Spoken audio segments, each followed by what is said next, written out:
আছে সেই কেবিনেটৰ দিনা চৰকাৰী শিক্ষকসকল বা চৰকাৰী কৰ্মচাৰীসকলৰ এই ধৰণৰ দুৰ্ঘটনাত মৃত্যু হ'লে স্বাভাৱিক মৃত্যু হ'লে আৰু কেইটামান নতুন স্কিম আমি অহা 4 তাৰিখে লখিমপুৰ কেবিনেটত আমি অনুমোদন কৰিম ইয়াৰো সমান অংশীদাৰ আজি নিয়মীয়া হোৱা শিক্ষকসকলেও লাভ কৰিব পাৰিব 3% ইনক্ৰিমেন্টৰ কাৰণে এতিয়াৰ পৰা আপোনালোকে শিক্ষা মন্ত্ৰীক মেছেজ দিব নালাগে মুকু মেছেজ দিব নালাগে নিজে নিজে বছৰত যেতিয়া বছৰ হ'ব 3% ইনক্ৰিমেন্ট আপোনালোকৰ লগত নিজে নিজে যোগদান হৈ যাব ডিএৰ কাৰণে আপোনালোকে মেছেজ দিব নালাগে আন 10 জন চৰকাৰী কৰ্মচাৰীয়ে যেনেকৈ ডিএ পাব তেনেকৈ আপোনালোকে ডিএ পাব তাৰ বাবে আপোনালোকে কোনো চিন্তা কৰিব নালাগে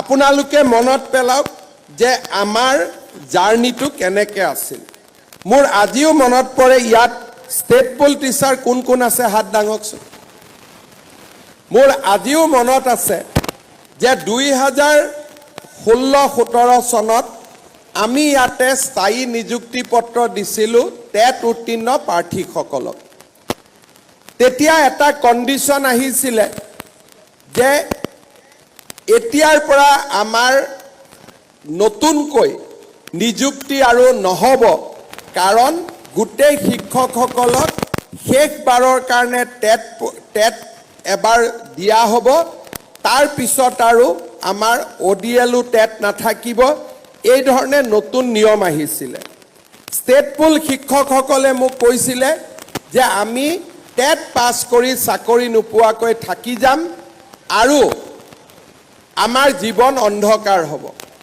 সিদিনাখন এটা দিনৰ ভিতৰতে আমি সৰ্বশিক্ষাত 12,000 পোষ্ট একে ৰাতিৰ ভিতৰতে আমি ক্ৰিয়েট কৰিছিলোঁ আৰু 12,000 শিক্ষকক আমি পোনে পোনে নিযুক্তি দিছিলোঁ যোৱা বছৰ 2021 চনৰ ইলেকশ্যনৰ আগত ষ্টেট পুলৰ টিচাৰৰ প্ৰথম কম দৰমহা আছিলে বাকি চুক্তিবদ্ধ শিক্ষকসকলৰ দৰমহা বেছি আছিলে 21 চনৰ ইলেকশ্যনৰ আগত একে দিনাখনে ষ্টেট পুল আৰু চুক্তিবদ্ধ শিক্ষকৰ দৰমহা আমি নিয়মীয়া শিক্ষকৰ সমান কৰি পেলাইছিলোঁ সেই ধৰণে মেটাৰনিটি লিভ EL CL আপোনালোকে যদি চাই 2012 চনৰ 20 মে তাৰিখে প্ৰথম দিনা নিযুক্তি হৈছিলে তেতিয়া কি ব্যৱস্থা আছিল যে দৰমহা আমাক গভৰ্নিং বডিয়ে দিব গভৰ্নিং বডিয়ে দৰমহা দিব কম দৰমহা দিব আৰু সেই 2012 চনৰ সেই যাত্ৰাৰ পৰা আহি আজি 2024 চনত আমি সম্পূৰ্ণ নিয়মীয়া শিক্ষকৰ আজি আমি মৰ্যাদা পাবলৈ সক্ষম হলো এটা কঠিন যাত্ৰা আছিল প্ৰথম যেতিয়া মই 26 মেত নিযুক্তি পত্ৰ দিছিলোঁ জুলাই আগষ্ট মাহত মোক শিক্ষকসকলে হোৱাটছআপ দিছিলে স্যাৰ দৰমহাটো আমি নাপাওঁ দেখোন স্কুলৰ হেডমাষ্টাৰ SMCৰ চেয়াৰমেনে সহি নকৰে তেওঁলোকে আমাক নিয়মীয়াকৈ দৰমহাটো নিদিয়ে আজি সেই যাত্ৰা পথৰ পৰা আৰম্ভ কৰি এতিয়া আৰু মাহৰ 1 তাৰিখে আপোনালোকে নিজৰ দৰমহা নিজে লব পৰা অৱস্থালৈকে আপোনালোকে অহা কালিৰ পৰা আপোনালোকে আহি পৰিলে এতিয়া কিছুমানে মোক কৈ আছে যে স্যাৰ 5 বছৰ অভিজ্ঞতা থকা কাৰণে আমি কেইজনমান বাদ পৰি গলো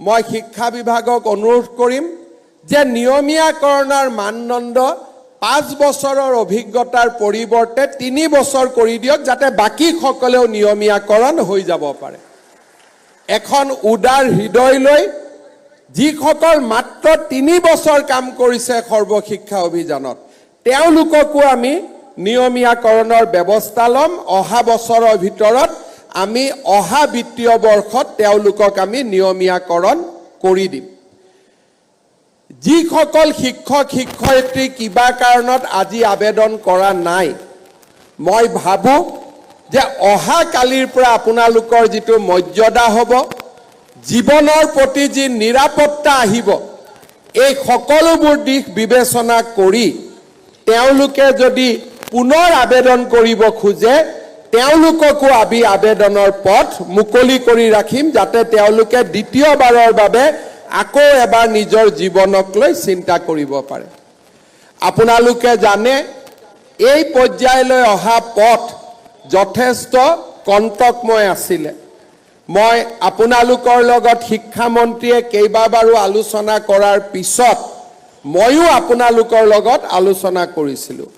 তাৰ পিছত এছাম শিক্ষকে আদালতলৈ গ'ল।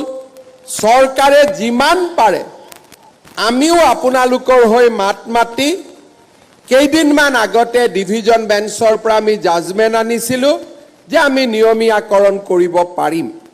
জাজমেণ্ট অনাৰ মাত্ৰ 2-3 দিনৰ ভিতৰতে শিক্ষা বিভাগে এই গোটেই কামখিনি কৰি দিবলৈ সক্ষম হ'ল। আজি মই বিশেষকৈ চৰ অঞ্চলত 12 বছৰ 10 বছৰ ধৰি কাম কৰি যিসকল শিক্ষক শিক্ষয়িত্ৰী আছে তেওঁলোকক মই আশ্বাস দিছোঁ যে 1/3 কৰি 3 বছৰৰ ভিতৰত মই তেওঁলোকক ভাল জাগালৈকে লৈ আহিম। সেই প্ৰতিশ্ৰুতিও মই আজি আপোনালোকক দিছোঁ। অহা বছৰ এপ্ৰিল মে'ত আমি ধুবুৰী সাউথ সালমাৰাত কাম কৰা 1/3 শিক্ষকক আমি আন জিলালৈ লৈ আহিম।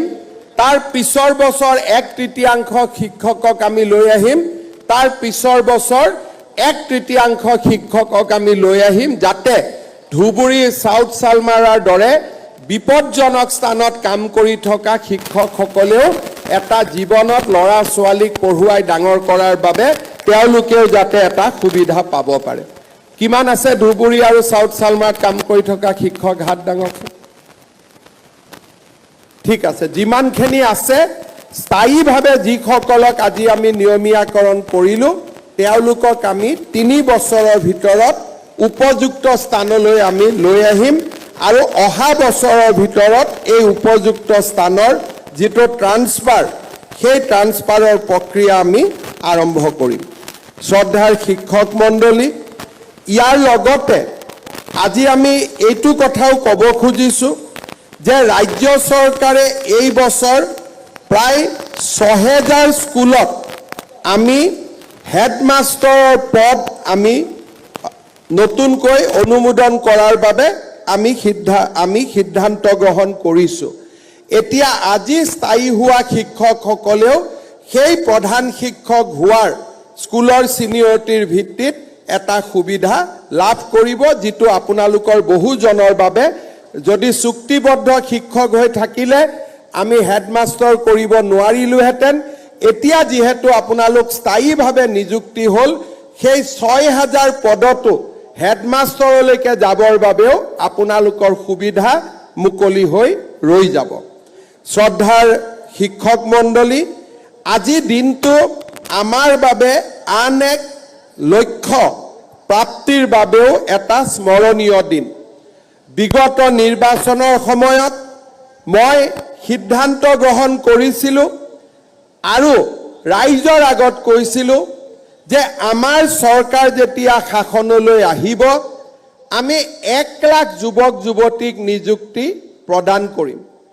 আজি আমাৰ এই নিযুক্তিৰ প্ৰক্ৰিয়াত এই উপস্থিত শিক্ষকসকলক যদি আমি বাদ দিওঁ তথাপিতো আমি 1,389টা সংখ্যাত আমি অৱতীৰ্ণ হ'লোঁ। অৰ্থাৎ আমাৰ ৰাজ্য চৰকাৰে গৌৰৱেৰে সৈতে আজিৰ দিনটোত আমি 1 লাখ নিযুক্তিৰ যিটো আমাৰ লক্ষ্য আছিল তাক আমি পাৰ কৰিলোঁ। আৰু যদি আজি স্থায়ীভাৱে নিযুক্তি পোৱা 23,955 জন শিক্ষকক আমি যদি হিচাপত লওঁ তেতিয়াহ'লে 2021 চনৰ পৰা ৰাজ্য চৰকাৰৰ আমাৰ কৰ্মচাৰীৰ সংখ্যাত 1,24,345 জন চৰকাৰী কৰ্মচাৰী লিপিবদ্ধ হ'ল। যোৱা স্বাধীনতাৰ পিছত 78 বছৰ পাৰ হৈ গ'ল, কোনো চৰকাৰে আজিলৈকে কেতিয়াও একেলগে 1 লাখ নিযুক্তি দিবলৈ সক্ষম হোৱা নাছিল। আজি আমাৰ চৰকাৰখনে সেই সোণখেৰীয়া যাত্ৰাও অতিক্ৰম কৰিবলৈ সক্ষম হ'ল। মই আশা কৰোঁ যে এই ধৰণে অসমৰ যুৱক যুৱতীৰ আশা আকাংক্ষা পূৰণৰ হকে আমি নিৰন্তৰ গতিত কাম কৰি যাব পাৰিম আৰু ৰাইজৰ আশীৰ্বাদত এই ধৰণে আমি আগুৱাই যাবলৈ সক্ষম হ'ম। আজিৰ এই দিনটোত অসমৰ যুৱক যুৱতীসকললৈও 1 লাখ নিযুক্তিৰ সংখ্যা পাৰ হৈ যোৱাৰ এই স্মৰণীয় মুহূৰ্তত মই সকলোলৈ অভিনন্দন জনাইছোঁ আৰু অহা বছৰৰ ভিতৰত নতুনকৈ আৰু 50,000 চৰকাৰী চাকৰি দিয়াৰ প্ৰচেষ্টাত আমি অৱতীৰ্ণ হ'ম। শিক্ষা বিভাগ, আৰক্ষী বিভাগ, এডিআৰই এই ধৰণে আমি আৰু নতুনকৈ 50,000 চৰকাৰী কৰ্মচাৰীক নিযুক্তি দিয়াৰ বাবে আমাৰ যি লক্ষ্য সেই লক্ষ্যত আমি জঁপিয়াই পৰিম। অসমৰ জাতীয় জীৱনত এনে সুন্দৰ 5টা বছৰ কেতিয়াও আমি দেখা পোৱা নাছিলোঁ, যিটো 5টা বছৰত এটকাও ঘোষ নিদিয়াকৈ চৰকাৰী চাকৰি পোৱা এটা ডাঙৰ মাইলৰ খুঁটি আমি অসমৰ জাতীয় জীৱনত স্থাপন কৰিবলৈ সক্ষম হ'লোঁ।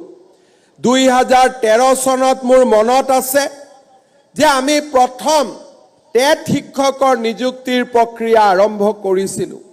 তাৰ আগতে অসমৰ শিক্ষক নিযুক্তিৰ যিটো ব্যৱস্থা সেই ব্যৱস্থা কলুষিত আছিল, পংকিলতাৰে পৰিপূৰ্ণ আছিল। যেতিয়া টেট শিক্ষকক নিযুক্তি দিবলৈ শিক্ষা মন্ত্ৰী হিচাপে মই বলিষ্ঠতাৰে আগবাঢ়িছিলোঁ, তেতিয়া মোৰ লগত মোৰ ৰাজনৈতিক সমৰ্থনো নাছিল। নিজৰ চৰকাৰখনৰ ভিতৰতে মই সমালোচনাৰ সন্মুখীন হৈছিলোঁ। মোৰ এতিয়াও মনত আছে 2012 চনত যেতিয়া টেট শিক্ষকৰ নিযুক্তি দিবলৈ আমি সিদ্ধান্ত লৈছিলোঁ, দিল্লীৰ পৰা সেই সময়ত জমিয়তৰ অধ্যক্ষ মৌলানা আছাদ মাদানী গুৱাহাটীলৈ দৌৰি আহিছিল আৰু মুখ্যমন্ত্ৰীক আহ্বান জনাইছিল যে টেট শিক্ষকৰ নিযুক্তি প্ৰক্ৰিয়া বন্ধ কৰিব লাগে।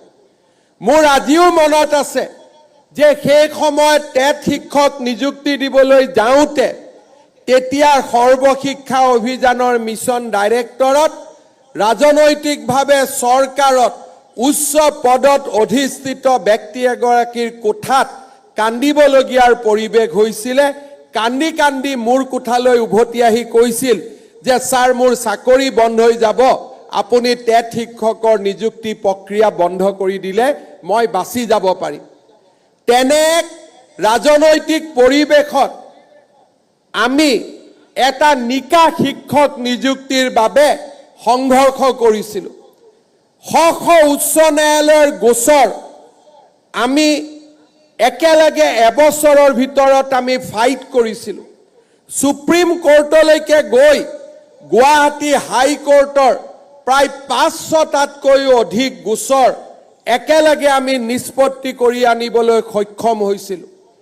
যেতিয়া টেট শিক্ষকৰ নিযুক্তি হৈছিল, আজি অসম বিধানসভাত দপদপাই থকা এজন নিৰ্দলীয় বিধায়কে কৈছিল যে এই চাকৰিবোৰ হিমন্ত বিশ্ব শৰ্মা যিদিনাখনে শিক্ষামন্ত্ৰী নোহোৱা হৈ যাব, সেইদিনাখনে টেট শিক্ষকৰ চাকৰিবিলাকো নোহোৱা হৈ যাব। আজি তেখেত মেডিকেল কলেজত ট্ৰিটমেণ্ট লৈ আছে, ভগৱানে তেওঁক সুস্থ কৰক। কিন্তু আজিৰ এই সোণখেৰীয়া দিনটোত মই যোৱাকালি তেখেতক সাক্ষাৎ কৰি কৈ আহিছিলোঁ যে অসমৰ টেট শিক্ষকসকলে আজি স্থায়ীভাৱে নিযুক্তি পাব। এতিয়া আৰু তেওঁলোকৰ জীৱনৰ সন্মুখত কোনো প্ৰশ্নবোধক চিন নাথাকে। জীৱনত এই টেট শিক্ষকৰ নিযুক্তিক লৈ কেনেকৈ নিযুক্তি হ'ব? প্ৰথম টেটৰ পৰীক্ষাৰ যেতিয়া আৰম্ভ হৈছিল, কুৱেশ্যন পেপাৰ লিক হ'ল, অমুকৰ সমষ্টিৰ লৰাই পালে। 2012 আৰু 13 চনৰ যদি অসমৰ বাতৰি কাকত পঢ়ো, মোক সমালোচনাৰে মোক জীৱন দুৰ্বিষহ কৰি দিছিল কিন্তু আজি 10টা বছৰ পিছত থিয় হৈ মই গৌৰৱ অনুভৱ কৰোঁ যে এতিয়া অসমৰ পিছপৰা গাঁৱৰ মানুহেও কয় যে ছাৰ আমাৰ স্কুলত এজন টেট শিক্ষকক নিযুক্তি দিয়ক